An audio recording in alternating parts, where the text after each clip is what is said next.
Hello and welcome to Hugh's Reviews, the place for movie views and spoiler clues.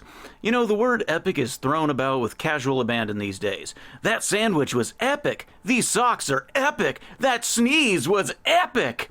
When in reality, what is being discussed is not epic, it is merely barely exciting.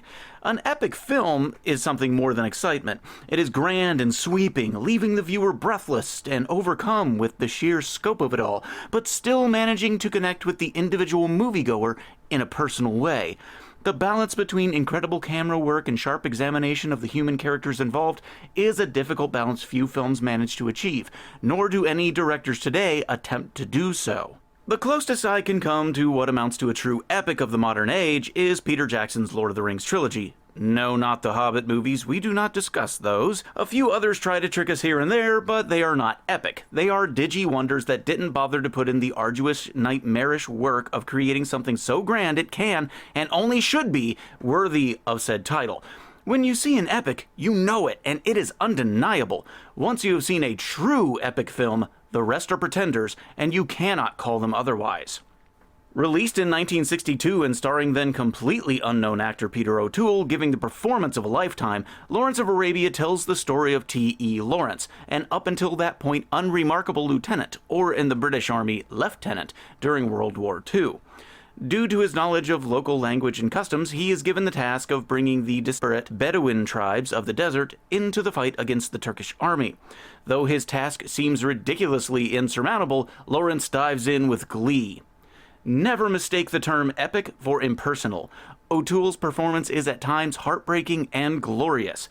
Childlike wonder, bloodlust, brokenness, regret, and defeat are so present it broke my heart at times just to look at the man.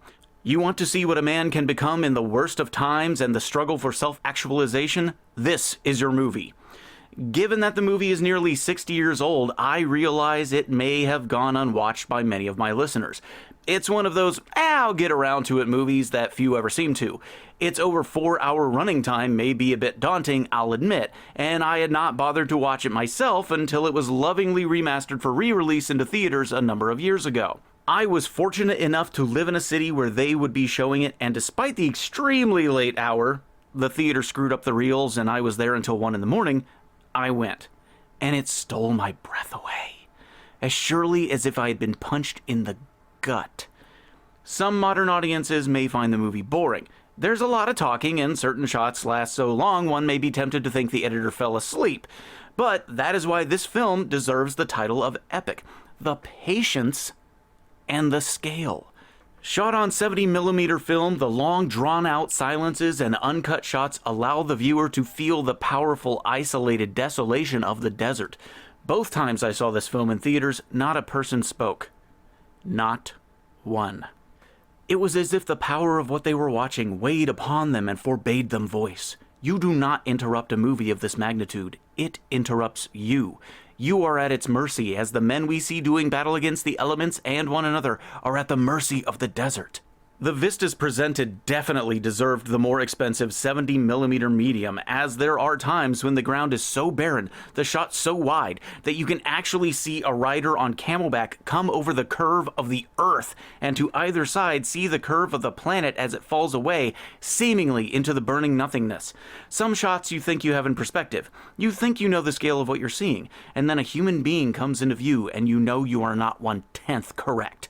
This is a huge and unforgiving place. Most people watching this movie have never known true thirst, the importance of water, any water, for sustaining life. But when you see this film, you find yourself gasping at the waist when Lawrence spills a few precious drops into the sand. This is the effect of a truly great film. You are there with the players and you feel as they feel. The players I speak of are the greatest of the great. O'Toole got the role after Albert Finney was rejected and Marlon Brando didn't even bother to return a phone call. Well, their loss is our gain, as O'Toole is spellbinding. Then there is the rest of the cast, no less deserving of accolades.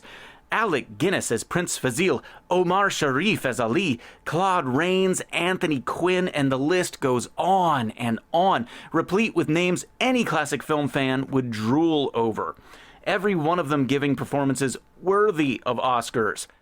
The screenplay by Robert Bolt was a work of art. Director David Lean worked with producer Sam Spiegel to fill the screen with wonders you will not find in any modern usurper calling itself an epic film. Hundreds of horses and camels, thousands of extras, costuming and set design intricate and lovely beyond compare. One shot in particular, lasting almost 3 minutes, is just of the rising sun. So majestic was the splendor, I nearly wept.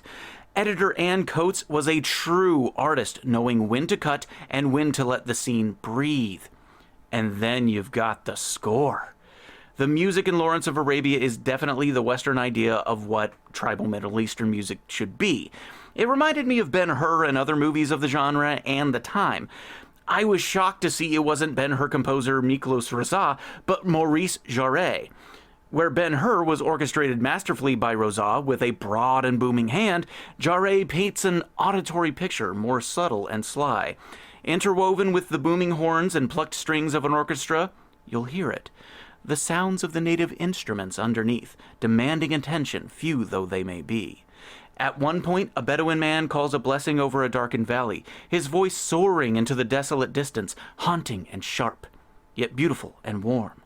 Clicks and clacks, tinkling metal strains, all bring you deeper into the film's world, and all are used so sparingly you forget there's music at all. Which brings me to sound design.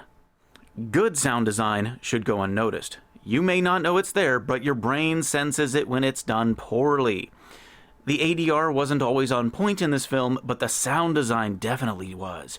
Every wisp of the wind, every tap of a camel's foot, every swirl of a garment. If this were an audiobook, you could get the same picture just by listening as surely as if you'd seen it with your eyes. But do not deny yourself the pleasure of seeing it and hearing it for yourself.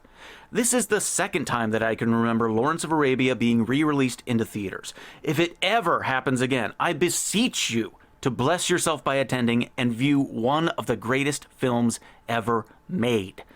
I would encourage filmmakers who attempt truly glorious works to shoot on film rather than digital cameras. And if you watch this movie, you know why. I know I may sound like an old grump or a hipster, but there's evidence to bear out that the human eye and the human brain knows the difference. The frame rate of digital media is too sharp, too cold to ever truly encapsulate the reality being projected onto it. There are good films being shot digitally, yeah, but they cannot stand up to the visual presence of one shot on film. The same goes for green screen work. As George Lucas once said before he said, an effect without a story is a pretty boring thing. Yeah, George Lucas said that. Digital effects have their place, but they cannot and should not supplant the effect of shooting what is real and right before the camera's lens. When you see hundreds charging a felled train in the desert in Lawrence of Arabia, that difference becomes abundantly clear. I know I'm making this movie seem like one of those art house flicks that has its head so far up its own self-important butt that a regular moviegoer could never enjoy it. But that's not at all the case. It is a personal and grand feature, and it will touch your heart. Though some elements may not have aged so well, and most noticeably the use of white actors and makeup to play ethnic roles, the rest of the film is a masterpiece of cinema. I will always be grateful to the restoration team that gave this film back to us in its full glory. True works of art deserve to be preserved, experienced, and treasured for all time. And Lawrence of Arabia is a true work of art. If you never get the chance to view Lawrence of Arabia in theater, then I suggest you find the biggest screen you can and watch it on home video with a good sound system. Do not cheat yourself by trying to watch it on a phone or a tablet. It is transformative and powerful in its scope and heartbreakingly tragic in its human element. Do not be intimidated by this movie. It is not at all what you expect. It is something greater, yet more personal, than you could imagine it to be.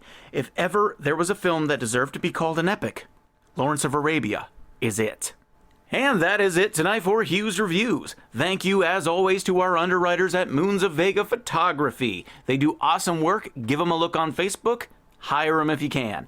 If you have any suggestions for future reviews, I'd love to hear them. Give us a shout out at WXPI Radio of Williamsport. As always, happy viewing!